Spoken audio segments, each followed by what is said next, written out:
conscience de toutes ces, en tout cas, informations que Mme Kondo vient de nous donner et la relève du professeur Balobi qui dit que nous ne devions plus parler du président Ouattara, de sa candidature surtout. De l'autre côté, les militants du président Ouattara disent que c'est le candidat naturel, quoi qu'il en soit. Ils ne peuvent rien faire. Si Gbagbo se présente, Ouattara se présente. Mais on sait que Gbagbo n'est pas sur la liste. Et je ne sais pas si c'est une dichotomie ou bien une confusion. Si Gbagbo se présente, ça veut dire que forcément, ils ont entendu donc qu'ils vont mettre le nom de Gbagbo sur la liste. Mais est-ce que il y a des obstacles à surmonter ou bien il y a des risques que ces élections-là prennent encore une autre tournure ou bien n'auront pas lieu ou bien nous sommes en train de préparer encore, comme professeur La Parole a dit, un carnage qui ne va pas faire l'honneur de la Côte d'Ivoire. Merci Serge. Vous savez, j'avais l'habitude de dire qu'il y a la politique et il y a la réelle politique. C'est-à-dire pour, par exemple, un pays vouloir faire la guerre ou bien déclencher une guerre, ben, il faut qu'on ait les moyens de sa politique. Alors, vous n'êtes pas sans savoir que la Côte d'Ivoire aujourd'hui n'est pas le seul pays qui en 2025 aura des élections. Hein? Je crois qu'il y a le Cameroun, il y a la Guinée, il y a la Tanzanie, je ne sais pas combien d'autres pays. Il y a les Seychelles, il y a même l'Égypte et le Burundi. Et il y a quelque chose qui va se passer aussi au niveau du Togo.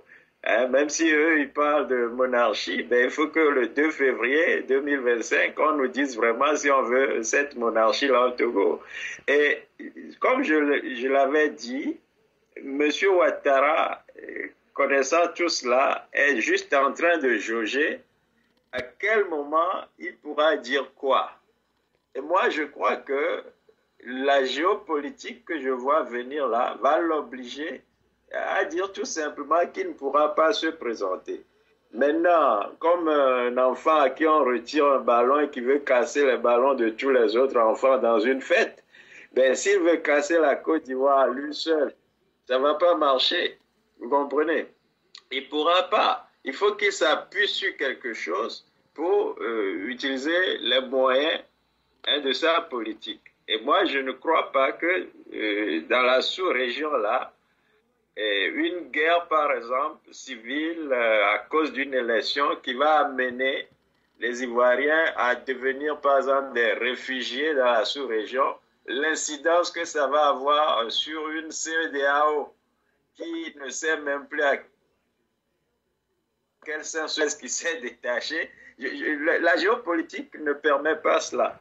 C'est ce que moi je crois. Donc 2025, on a beau le dire, pour moi, je crois que ce serait une année plutôt apaisée. Et pour certaines raisons plutôt. Et quand vous parlez par exemple, Madame Kondo de Trump qui veut aller faire la guerre au Panama, on dit chez moi que c'est sa langue qui prend de l'air. Il ne pourra pas. Il a beau vouloir, il ne pourra pas. Les moyens que chaque pays a aujourd'hui de faire certaines choses, ça dépendra des populations de ces pays. Vous êtes aux États-Unis, vous avez vu comment nous sommes en train de faire nos fêtes ici. Et financièrement, les Américains ont des problèmes. Et on n'aimerait pas qu'une nouvelle guerre, de nouveaux fronts s'ouvrent pour nous amener à à payer des taxes qu'on ne doit pas payer à cause de gens qui tirent des balles dans les airs, etc. Donc je ne crois pas. Au sein même des pays qui voudraient aller dans une direction donnée qui ne va pas avec la direction que leur peuple voudrait leur donner, je ne crois pas que ça pourra marcher. Donc, et les exemples sont là. Vous avez vu comment les universités ont réagi, par exemple, la première fois ici aux États-Unis, et quand Israël déposait ses bombes sur Gaza, sur les enfants et tout ça. C'est la première fois qu'on a vu que l'antisémitisme et la xénophobie, tout ce que vous voulez, a augmenté.